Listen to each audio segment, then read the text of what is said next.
चलिए, तो आज की क्लास में वापस से देखते हैं पीरियोडिसिटी को।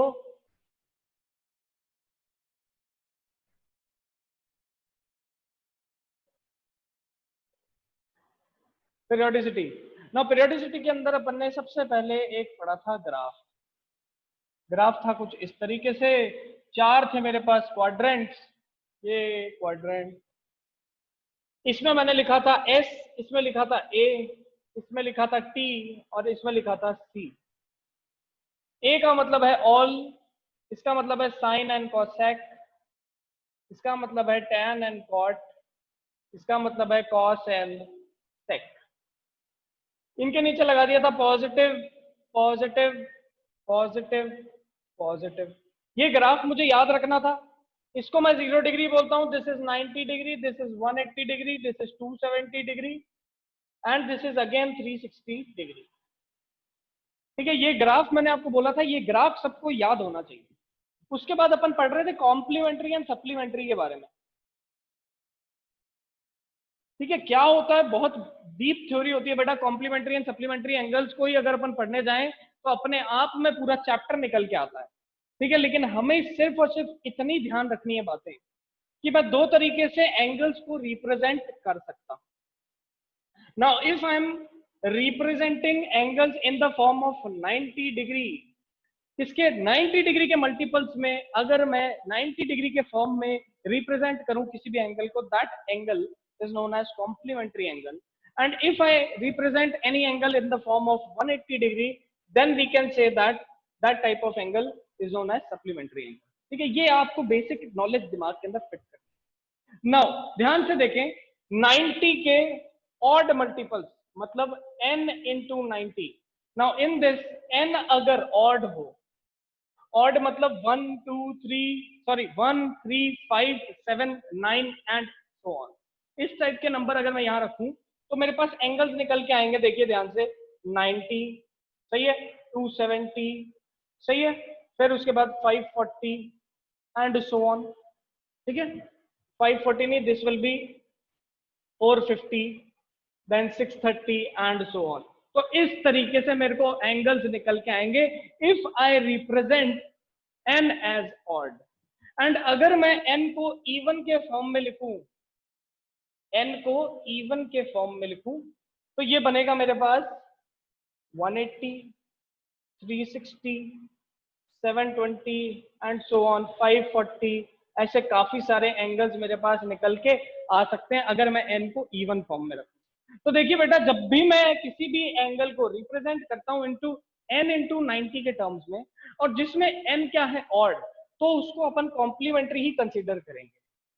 दोबारा सुनो, कोई भी एंगल है, जैसे मान लो एक एंगल है 630, इसको मैं लिख सकता हूं क्या, इसको मैं लिख सकता हूं 7 टाइम्स ऑफ 90 लिख सकता हूं मैं इसे 7 टाइम्स ऑफ 90 लिख सकता हूं। 7 टाइम्स ऑफ 90 का मतलब क्या हुआ, 7 टाइम्स ऑफ 90 का मतलब है n की वैल्यू है 7 and which is an odd number, so we can consider 630 as complementary angle. कैसे कंसीडर कर सकते हैं इसे, कॉम्प्लीमेंट्री एंगल के फॉर्म में कंसीडर कर सकते हैं। सिमिलरली अगर n को इवन फॉर्म में रिप्रेजेंट किया है तो उसको सप्लीमेंट्री फॉर्म में रिप्रेजेंट कर सकते हैं, मान सकते हैं। बेटा बताओ ये चीज अभी तक क्लियर हुई कि नहीं हुई? सिर्फ याद करने का तरीका बता रहा हूं, एग्जैक्ट थ्योरी नहीं बता रहा। एग्जैक्ट थ्योरी तो बहुत बड़ी है। एग्जैक्ट थ्योरी पढ़ोगे आप लोग, मैथ्स वाले स्टूडेंट्स जो भी मैथ्स ले रहे हैं, मैथ्स के अंदर ट्रिग्नोमेट्री सेक्शन आएगा, you will study each and everything in great detail. लेकिन अभी सिर्फ इतना याद रखना है कि ये मेरे पास ग्राफ होता है in which this is 0, this is 90, this is 180, this is 270, this is all, this is sine cosec tan cot cosec. इन सबको पॉजिटिव मानना है इन क्वाड्रेंट्स में, और कॉम्प्लीमेंट्री और सप्लीमेंट्री को रिप्रेजेंट कैसे करना है ये चीज अभी अपन ने सीखी। तो बेटा ये चीज अगर दिमाग में फिट हुई तो फटाफट बताइए यस। कैसे बताएंगे, हैंड रेज करके फटाफट, सारे बच्चे। चलिए बहुत ही सिंपल है, ये अपन सीख गए। अब ध्यान से देखिए, अगर कभी भी हम किसी भी एंगल को, कभी भी किसी भी एंगल को कॉम्प्लीमेंट्री फॉर्म में रिप्रेजेंट करें तो उस टाइम पे साइन बदल जाता है कॉस। इसमें कॉस, टैन बदल जाएगा कॉट में और कोसेक बदल जाएगा सेक में। बेटा यही चीज याद रखनी है, जब भी मैंने किसी एंगल को कॉम्प्लीमेंट्री फंक्शन के फॉर्म में रिप्रेजेंट किया, हमेशा याद रखना साइन बदल जाएगा कॉस में, टैन बदल जाएगा कॉट में, एंड कोसेक बदल जाएगा सेक में। ये चीज ध्यान रखो। और जब भी मैं किसी फंक्शन को सप्लीमेंट्री फॉर्म में रिप्रेजेंट करता हूं, इसमें मुझे कोई भी चेंज नहीं लेकर आना है ट्रिग्नोमेट्रिक फंक्शन में, तो there will be no change, there will be no change. इस तरीके से ध्यान रखना है हमेशा और हमेशा सारी चीजों को। चलिए अब सॉल्व करते हैं। ये बहुत हो गई थ्योरी, अब अपन क्वेश्चंस को सॉल्व करेंगे और क्वेश्चंस को सॉल्व करने के बाद ये सीखेंगे कि भैया किस तरीके से पीरियोडिसिटी लगाई जाती है। आइए ध्यान से, बहुत इंपॉर्टेंट है पीरियोडिसिटी, हमारा यूज कहां पर आता है पहले तो उसकी भी बात कर लेते हैं। पीरियोडिक फंक्शंस या पीरियोडिसिटी का यूज आता है ऑसिलेशन चैप्टर में। फील लेने की कोशिश करो, समझने की कोशिश करो। ऑसिलेशन क्या होता है? मान लो ये एक पेंडुलम है, पेंडुलम ऐसे ऐसे ऑसिलेट करता है। हम सभी लोग जानते हैं पेंडुलम ऑसिलेट्स लाइक दिस, ठीक है। ऑसिलेट करता है, दैट मीन्स एक बार वो मीन पोजीशन से इधर जाएगा, फिर वो मीन पोजीशन से वापस इधर आएगा और फिर इधर आएगा। मतलब एक ऑसिलेशन कब कंप्लीट हुआ? जब वो एक्सट्रीम पोजीशन पे जाके वापस मीन पोजीशन पे आ गया है। ये एक ऑसिलेशन कंप्लीट हुआ। After one oscillation this motion repeat itself. ये देखो खुद को क्या कर रहा है? रिपीट कर रहा है। After a fixed interval of time it is repeating itself. Now if any particle or any particular thing repeats itself after a fixed motion or after a fixed interval of time, that thing is known as periodic. Circular motion की बात करते हैं। Circular motion में ये आदमी यहां था, ये ऐसे पूरा का पूरा घूम के वापस यहां आ गया, ये ऐसे ऐसे चल के वापस यहां आ गया। अब मान लो ये सर्कुलर पाथ में से दौड़े ही जा रहा है, दौड़े ही जा रहा है, तो क्या ये अपने पर्टिकुलर पोजीशन को, पर्टिकुलर मोशन को रिपीट कर रहा है एक सर्टेन अमाउंट ऑफ टाइम के बाद? This is also a example of periodic motion. ये भी किसका एग्जाम्पल है? Periodic motion. तो बेटा ये पीरियोडिसिटी क्यों पढ़नी पड़ रही है? पीरियोडिसिटी इसलिए पढ़नी पड़ रही है क्योंकि फिजिक्स के अंदर ऑसिलेशन हो गया, सर्कुलर मोशन हो गया, ये कैसे मोशन दिखते हैं हमें? ये पीरियोडिक मोशन दिखते हैं। और जब भी पीरियोडिक मोशन आ जाएंगे मेरे पास, मुझे पीरियोडिसिटी यूज करनी पड़ेगी। बेटा बताओ समझ में आया कि नहीं आया? फटाफट हैंड रेज करके बताइए कि कहां अपन पीरियोडिसिटी को यूज कर रहे हैं। First of all we are using periodicity in oscillatory motion and second we are using periodicity in circular motion. तो इन सब जगह जहां पर भी कोई भी पार्टिकल अपनी पोजीशन को, अपने मोशन को एक फिक्स इंटरवल ऑफ टाइम के बाद रिपीट करना शुरू करे, उसी को क्या बोला जाता है? पीरियोडिक मोशन बोला जाता है। एंड पीरियोडिक मोशन के लिए we have to study periodicity property of trigonometry. फटाफट बताइए समझ में आया कि नहीं आया? रेज हैंड, रेज हैंड करके बताओ।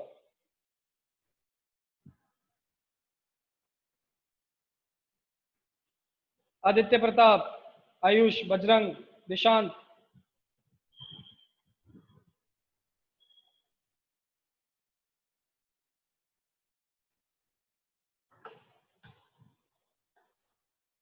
चलिए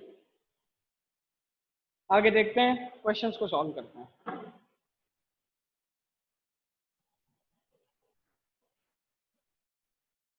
देखिए मेरे पास एक क्वेश्चन कुछ इस तरीके से, cos 300 एंड 300 नहीं लेते इसे लेते हैं cos 390 डिग्री। मेरे को वैल्यू निकालनी है cos 390 degree. How can we take out the value for these? दो तरीके से इस क्वेश्चन को सॉल्व करूंगा, ध्यान से देखो। मैं इसको एक बार तो रिप्रेजेंट करता हूं cos, ध्यान से देखना, समझने की कोशिश करना। First of all I am writing it as cos 360 plus 90, sorry 360 plus 30। किस फॉर्म में रिप्रेजेंट किया मैंने इसे? 360 प्लस 30 के फॉर्म में रिप्रेजेंट किया। ध्यान से देखिए 360 प्लस 30 मतलब इसको नेक्स्ट लाइन में मैं लिख सकता हूं cos 4 into 90 plus 3030। That means हमने यहां पर इसको रिप्रेजेंट किया है इन the form of supplementary function. देखिए n जो यहां पर है ये इवन है, n जो यहां पर है ये इवन है। अगर इवन होता है, सप्लीमेंट्री होता है, तो सप्लीमेंट्री फंक्शंस में ट्रिग्नोमेट्रिक फंक्शन का कोई चेंज नहीं आता, कॉस का कॉस ही रहेगा, पहली बात। दूसरी बात, हम देखेंगे ट्राइंगल, ये देखा, सबसे पहले देखो 390 डिग्री कौन से क्वाड्रेंट में आएगा। देखिए एक कंप्लीट रेवोल्यूशन पे 360 डिग्री हो जाता है, 30 डिग्री और ऐड करूंगा तो ये पहुंचा यहां पर, समझ में आई बात। And in the first quadrant all are positive, सभी के सभी पॉजिटिव होते हैं, तो अपन यहां लिख सकते हैं प्लस कॉस 30 डिग्री। तो कॉस 390 डिग्री की वैल्यू कितनी आई, कॉस 30 विच इज √3/2। इस तरीके से अपन को सॉल्व करना होता है। क्लियर है बच्चों? फटाफट बताएंगे, फटाफट रेज हैंड करके बताइए सारे बच्चे। थोड़ी सी फील आई होगी, ऐसा लग रहा होगा 60% समझ में आया है, और 60% अपन समझेंगे। देखिए ध्यान से, किस तरीके से, ध्यान से देखो। अब अपन क्या करते हैं, इसी को और तरीके से भी रिप्रेजेंट कर सकते हैं। कैसे करना है, इसको मैं ऐसे रिप्रेजेंट कर देता हूं, देखो cos 450 - 60 भी तो कर सकता हूं बेटा। कैसे कर दिया, 450 - 60 कर दिया, 450 - 60 कर दिया। इसको रिप्रेजेंट कर सकता हूं cos 450 को लिख सकता हूं मैं 4 × 9, सॉरी इसको लिख सकता हूं 5 × 90 - 60। 5 मतलब ऑड, ऑड मतलब कॉम्प्लीमेंट्री, कॉम्प्लीमेंट्री मतलब cos का हो जाएगा साइन। फिर से अपन देखेंगे ग्राफ, ग्राफ के अंदर 360 डिग्री पे तो पूरा एक रोटेशन, सही बात है। 450 मतलब यहां पर पहुंच गए, और 450 से 60 डिग्री आ गए पीछे, तो ये कौन से क्वाड्रेंट में मिला, फर्स्ट क्वाड्रेंट में मिला। That means answer will B positive only. आगे अपन क्या लगा देंगे, 60 degree, 60 degree sine 60 is also √3/2। फिर से देखो वही आंसर आया, चाहे मैं इसको 360 के फॉर्म में रिप्रेजेंट करूं, चाहे मैं इसको 450 के फॉर्म में रिप्रेजेंट करूं, answer is same in the both the cases. किस तरीके से चेक करना है, सबसे पहले we have to represent the angle in the form of supplementary और कॉम्प्लीमेंट्री, जो भी उसके नियरेस्ट वैल्यू आपको पता है। देखिए हम जानते हैं कि 390 घूम के फर्स्ट क्वाड्रेंट में आता है, तो इसके नियरेस्ट वैल्यूज क्या क्या हो सकती हैं, एक तो इधर हो सकता है 360 डिग्री, और इधर हो सकता है 450। तो हमने या तो 360 फॉर्म में रिप्रेजेंट कर दिया, या 450 के फॉर्म में रिप्रेजेंट कर दिया। 360 के फॉर्म में ऐसा आ रहा था, 450 के फॉर्म में ऐसा आ रहा था। एक दिखता है मेरे को सप्लीमेंट्री, एक दिखता है कॉम्प्लीमेंट्री। कॉम्प्लीमेंट्री में अपन ने कॉस का साइन कर दिया, फर्स्ट क्वाड्रेंट में था इसलिए पॉजिटिव आ गया साइन आगे, यहाँ पे भी पॉजिटिव आ गया, इसको सप्लीमेंट्री था तो कॉस का कॉस ही रह गया। Answer is √3/2। फटाफट बताइए बेटा, ये मेथड सबको समझ में आया कि नहीं आया, रेज हैंड करके बताओ फटाफट सारे बच्चे। बेटा मेथड सीखना है, तरीका देखना है, किस तरीके से अपन को करना होता है। मेथड सीख गए तो उतना ही काफी है फिजिक्स के लिए। मैथ्स वाले स्टूडेंट्स को मैथ्स में सारी चीजें सिखाती जाएंगी। हमें तो बायो भी पढ़ना है, हमें तो हो सकता है मैथ्स भी पढ़ना है, मैथ्स के स्टूडेंट्स भी है, बायो के भी स्टूडेंट्स है। तो आपको सिर्फ और सिर्फ मेथड पे जाओ, सिर्फ ये देखो कि क्या मेथड है, कैसे सॉल्व करना है। अगला क्वेश्चन है, फिर से एक सॉल्व करते हैं, देखते हैं क्या आंसर आता है। बेटा इसके अंदर कोई भी डाउट है तो हैंड रेज करके बताइए, क्या डाउट निकल के आ रहा है बच्चों को। क्लास में अभी भी मैं देख रहा हूँ 2-4 स्टूडेंट्स हैंड रेज नहीं कर रहे हैं। हाँ बताओ बेटा, क्या डाउट आ रहा है निकल के। दैट मीन्स क्लास में कुछ बच्चे ऐसे हैं जिनको कोई डाउट भी नहीं है और जिनको समझ में भी नहीं आ रहा है, ऐसे भी स्टूडेंट्स। बेटा आप घर पे बैठे हैं, अच्छी बात है, स्कूल्स बंद हैं, ठीक है, कोचिंग सेंटर्स बंद हैं, सब ऑनलाइन पढ़ा रहे हैं, तो don't cheat yourself, study hard. आप खुद से खुद को इंट्रोस्पेक्ट करें, लेटे लेटे पढ़ाई नहीं करना चाहिए। लेटे लेटे पढ़ाई करने से कभी भी आपको वो चीज लॉन्ग टर्म इफेक्ट नहीं देगी। चलिए now let us do one more question, एक और क्वेश्चन करते हैं। मैं चाहता हूं कि आप ही लोग उसका आंसर बताएं सॉल्व करके, इधर मैं भी उसको सॉल्व करूंगा, आप लोग भी बताएंगे। Question is sec 210 degree, sec 210 degree है मेरे पास। सबसे पहले अपन ग्राफ बना लेते हैं, लोग ग्राफ बना दिया। ये 0, 90 180 और ये 270। ध्यान से देखिए, 0 से 90, 90 से 180, 180 से 210, तो यहाँ कहीं बीच में आ रहा होगा ना बेटा, यहाँ कहीं बीच में आ रहा है। अब इसको मैं दो तरीके से रिप्रेजेंट कर सकता हूँ। सही बात है, कैसे? या तो 180 प्लस 30 कर दूंगा, ठीक है। देखिए मैं इसको रिप्रेजेंट करता हूँ सेक 180 प्लस 30, या फिर मैं इसको कर सकता हूँ सेक 270 माइनस 60। दो तरीके से मैं इसको रिप्रेजेंट कर सकता हूँ। Sec 180 that means 180, 180 is a complementary function, ध्यान से लिखेंगे 2 इंटू 90 के फॉर्म में रिप्रेजेंट करा जा सकता है। प्लस क्या लगा देंगे आगे, 30 लगा देंगे। अब फटाफट देखो ये कौन से क्वाड्रेंट में आया, थर्ड क्वाड्रेंट में आया। थर्ड क्वाड्रेंट में सेक, टैन और कॉट ये दोनों क्या होते हैं, पॉजिटिव होते हैं, बाकी सब नेगेटिव होते हैं। तो सेक क्या होगा, नेगेटिव होगा, ठीक है। क्योंकि सप्लीमेंट्री फॉर्म में रिप्रेजेंट किया तो सेक का सेक ही रहेगा। और आगे क्या है 30 डिग्री, तो 30 डिग्री लगा देंगे। Now what is the value of sec 30?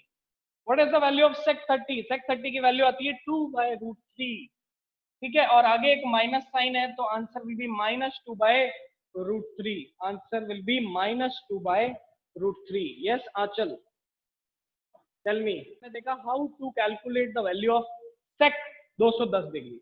मेरे पास एक और मेथड पड़ता है, मैं ऐसे भी तो मान सकता हूं कि 270 माइनस 60 डिग्री इज ऑल्सो सेक। तो इसको लिख लेते हैं। देखिए नेक्स्ट लाइन में मैं इसको लिख सकता हूं सेक 270 माइनस 30 मतलब 3 इंटू 90 माइनस 60। 3 इंटू 90 मतलब कॉम्प्लीमेंट्री, सेक का क्या बन जाएगा, कॉसेक बन जाएगा। क्या बन जाएगा बेटा, कॉसेक बन जाएगा, ठीक है। कौन सा क्वाड्रेंट है, थर्ड क्वाड्रेंट, माइनस साइन आगे लगा देंगे क्योंकि सेक क्या होता है थर्ड क्वाड्रेंट में, नेगेटिव होता है। माइनस साइन लगा दिया, मल्टीप्लाई आगे क्या लगा दिया, आगे डिग्री की जगह 60 degree. Now cosec 60 is also √2/√3। ये माइनस में मेरे पास आंसर आ गया 2/√3। चाहे अपन किसी भी मेथड से जाएं, चाहे कॉम्प्लीमेंट्री फॉर्म में रिप्रेजेंट करो, चाहे सप्लीमेंट्री फॉर्म में रिप्रेजेंट करो, मेरे पास आंसर हमेशा सेम आएगा। फटाफट बताइए सबको चमका कि नहीं चमका, हैंड रेज करके बताएंगे सभी बच्चे। हैंड रेज करके बताइए कि आपको ये मेथड समझ में आया है कि नहीं आया है। और जितने बच्चों को नहीं आया है मैं उनसे अनम्यूट करके पूछता हूँ कि क्या डाउट आया बेटा। Yes Priyanka Rathore, what is your doubt? Priyanshu, what is your doubt? Trigonometry के अंदर periodicity property, and I hope ये बहुत ही इजी प्रॉपर्टी है, मैं नहीं मानता कि इसके अंदर कुछ भी मुश्किल है। आपको बस क्या याद होना है, एक कॉम्प्लीमेंट्री फंक्शन, एक सप्लीमेंट्री फंक्शन। कॉम्प्लीमेंट्री में साइन का कॉस कर देना है, टेन का कॉट कर देना है, कोसेक का सेक कर देना है, बहुत ही आसान सी चीजें याद हो जाती है, ठीक है। सप्लीमेंट्री के अंदर साइन साइन ही रहेगा, कॉस कॉस ही रहेगा, टेन टेन ही रहेगा, कोई भी चेंज नहीं आएगा, ठीक है। उसके बाद नेगेटिव होगा कि पॉजिटिव, ये हम कहां से चेक करेंगे, ट्राइंगल सॉरी ग्राफ से चेक करेंगे। और ग्राफ हमारे पास एक ही है, कौन सा ग्राफ है, ग्राफ है मेरे पास दिस SATC। ट्रिक बनाओ अपनी, कोई भी ट्रिक बनाओ और याद कर लो, SATC, SATC याद हो गया। इसको प्लस, इसको प्लस, इसको प्लस, इसको plus, this is 0, 90, 180, 270 and again 360। फिर ये अगेन 360 हो गया तो ऑब्वियसली ये 450 हो गया, ये क्या हो जाएगा 540 हो जाएगा, ये क्या हो जाएगा 630 हो जाएगा, और ये वापस से क्या हो जाएगा 720 हो जाएगा। ऐसे चलते जाना है एंटी क्लॉकवाइज, और आप किसी भी एंगल की वैल्यू निकाल सकते हैं। मैं नहीं मानता कुछ भी मुश्किल है इस टॉपिक के अंदर। चलिए now let us move on to the next topic. अगले टॉपिक की तरफ बात करते हैं। किसकी बात करते हैं बेटा, अगले टॉपिक की तरफ बात करते हैं। आइए 2 मिनट वेट करेंगे बेटा। हमारे क्लास के अंदर जो टिड्डी दल है उसने अटैक कर दिया। जैसे ग्राफ को अपन को सॉल्व करना है उसके बारे में बात करेंगे। देखिए साइन थीटा का ग्राफ देखिए, सबसे पहले let us see what is the graph of sine theta. तो क्या साइन थीटा का ग्राफ निकल के आता है उसके बारे में बात करो। तो ये रहा साइन थीटा का ग्राफ कुछ इस तरीके से, sign 0 is 0, sin 90 is 1, sin 180 is again 0, sin 270 is -1, sin 360 is 0, and then the graph repeats itself. So this is 0 degree, this is 90 degree, this is 180 degree, this is 270 degree, this is 360 degree, and this is 450 degree and so on. ऐसे चलता रहेगा आगे graph. Maximum value sine की कितनी होती है? +1 होती है, and the minimum value of sine is -1। Maximum value sine की कितनी होती है? +1, and the minimum value of sine theta is -1। Sine का ग्राफ +1 से -1 के बीच में रेंज करता है। साइन का ग्राफ किस किस के बीच में रेंज करता है? +1 एंड -1। सिमिलरली कॉस थीटा का ग्राफ बनाएंगे अब अपन। कॉस थीटा, कॉस थीटा का ग्राफ बना सकते हैं अपन कुछ इस तरीके से।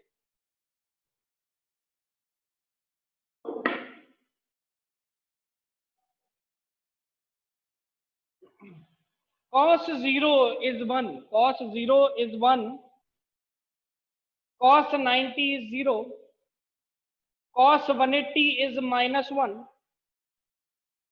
cos 270 is again 0, and cos 360 is again 1। तो बेटा देखिए ध्यान से, साइन का ग्राफ 0 से शुरू होता था, कॉस का ग्राफ यहीं पे 1 से शुरू होगा। तो what is the maximum value of graph cos theta? Cos theta की मैक्सिमम वैल्यू भी 1 आती है, and the minimum value of cos theta is -1। So this is the graph for cos theta. फटाफट बताइए बेटा, समझ में आया कि नहीं आया? फटाफट बताइए, what is the graph of cos theta and sine theta? सबको समझ में आया तो रेज हैंड करके बताइए। आएंगे, चलिए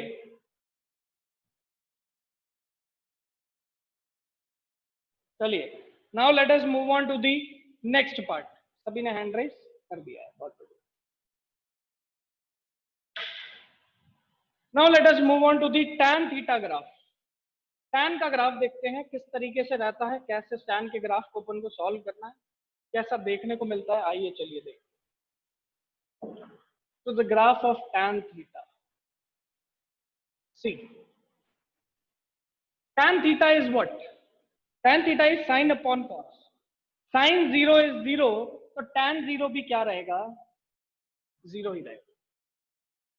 sign 90 is 1, but cos 90 is 0, तो देखिए 1/0 निकल के आता है इनफाइनाइट। तो जब 90 डिग्री की बात होती है, π/2 की बात होती है, tan का ग्राफ चला जाता है इंफिनिटी, tan का ग्राफ चला जाता है इंफिनिटी। कुछ इस तरीके से tan का ग्राफ रेंज करता है बेटा। सभी बताएं इस तरीके से सबको समझ में आया कि नहीं आया?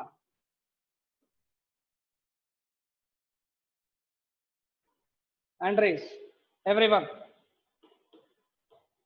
फटाफट फटाफट बताओ यार।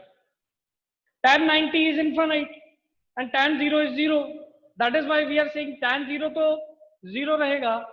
इसके बीच में कहीं ना कहीं tan 45 भी आ रहा होगा बेटा, और tan 45 1 होता है, हमें पता है। सिमिलरली tan 60 √3 होता है, tan 30 1/√3 होता है, और ये सारी वैल्यूज अपन को पता है। चलिए इसके बाद अपन क्या देखते हैं, what is the value after 90 degree. अपन ने 10th क्लास तक तो 90 डिग्री तक की वैल्यूज को निकाल लिया था। अपन ये जानते थे व्हाट इज 0 डिग्री, ठीक है, what is 45 degree, what is 30 degree, 60 degree, 90 degree. But tan की वैल्यू जब मैं 90 के आगे ग्राफ बनाने लगता हूं तो देखिए कुछ इस तरीके से निकल के आता है। ये इसके बाद मुझे ग्राफ दिखता है ऐसा, और 180 पे ग्राफ हो जाता है वापस से 0। After 180 the graph becomes this, and again 270 पे ग्राफ वापस से किस कहां चला जाता है? इंफिनिटी। अगेन जब 270 के आगे जाता हूं तो फिर से ग्राफ मुझे ऐसा आता हुआ दिखता है, 360 पे ग्राफ वापस से क्या हो जाता है? बेटा समझने की बात क्या है यहाँ पर, क्यों ये ग्राफ इंपॉर्टेंट ग्राफ पड़ता है, क्यों हमें इसको इतना इंपॉर्टेंटली पढ़ना पड़ता है? ध्यान से देखिए, जब अपन बात करते हैं tan थीटा के ग्राफ के लिए, 0 पे tan 0 is 0, whenever we talk about 90 degree it goes to infinity, ठीक है। जैसे ही 90 डिग्री से थोड़ा सा भी एंगल इंक्रीज होता है इट गोज टू -infinity। तो देखिए एट 90 डिग्री, इस 90 डिग्री पॉइंट पे अगर मैं देखूं तो वैल्यू इंफिनिटी पे दिखती है और -infinity पे दिखती है। जब भी इस टाइप का फंक्शन देखने को मिले तो दिस फंक्शन जहां पर एक ही पॉइंट पे दो वैल्यूज ऊपर और नीचे दो वैल्यूज दिख जाएं, ठीक है, हम फंक्शन पे बताना पाए कि what is the definite value at 90 degree, minus infinity और प्लस इंफिनिटी, दोनों इनफाइनाइट है ना, हम जानते हैं tan 90 is infinity, but graph shows that it is positive also and it is negative also. That type of graph is known as discontinuous graph. इसी को क्या बोलते हैं? डिसकंटिन्यूअस बोलते हैं. डिसकंटिन्यूअस मतलब यहां पर ग्राफ की कंटिन्यूटी ब्रेक हो गई. साइन का ग्राफ देखो, साइन का ग्राफ देखो, साइन का ग्राफ देखा था तो ऐसे चल रहा है, ऐसे चल रहा है, ऐसे चल रहा है, ऐसे चल रहा है, ऐसे चल रहा है, मतलब कंटिन्यूटी फॉर्म्ड है, जिस तरीके से कंटिन्यूअस फॉर्म था वैसे ही चला जा रहा है. लेकिन यहां पर ग्राफ कंटिन्यूअस बना, उसके बाद इंफिनिटी आते ही ग्राफ ब्रेक हो गया, अब वैल्यू चेंज हो, फिर वापस से इंफिनिटी आती, ग्राफ ब्रेक हो गया, वैल्यू चेंज हो. This is known as discontinuous graph, and whichever graph or whichever function is discontinuous, that is not differentiable. तो अगर tan theta की बात करूं, tan theta is not differentiable. कहां पर? at 90 degree, at 90 degree और pi by 2. Eight 90 degree और pi by 2 tan graph या टैन थीटा का ग्राफ डिफरेंशिएबल नहीं होता है. बेटा यहां तक बात अगर समझ में नहीं आई है किसी को भी तो हैंड रेज करके बता दो फटाफट. यस तन्मय.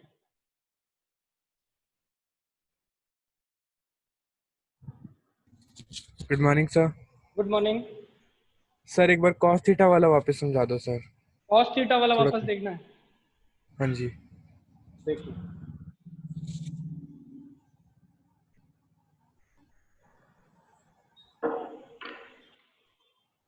चल तन्मय बताओ कि कॉस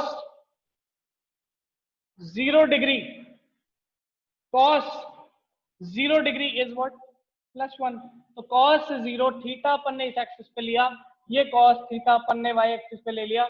कॉस 0 इज 1, तो कॉस 0 इज 1, ये लो वाले.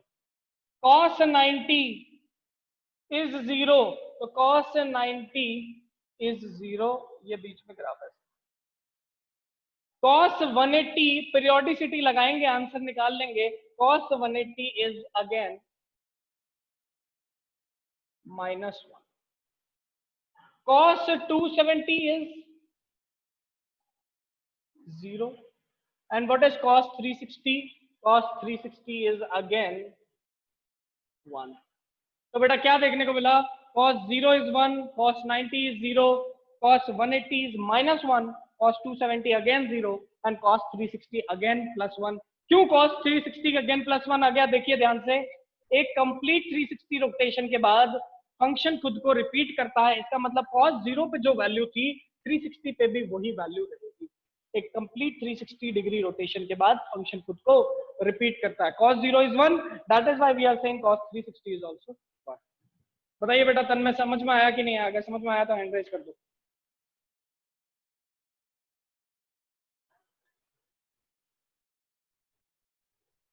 फटाफट तन्मय. If it is clear then please raise your hand.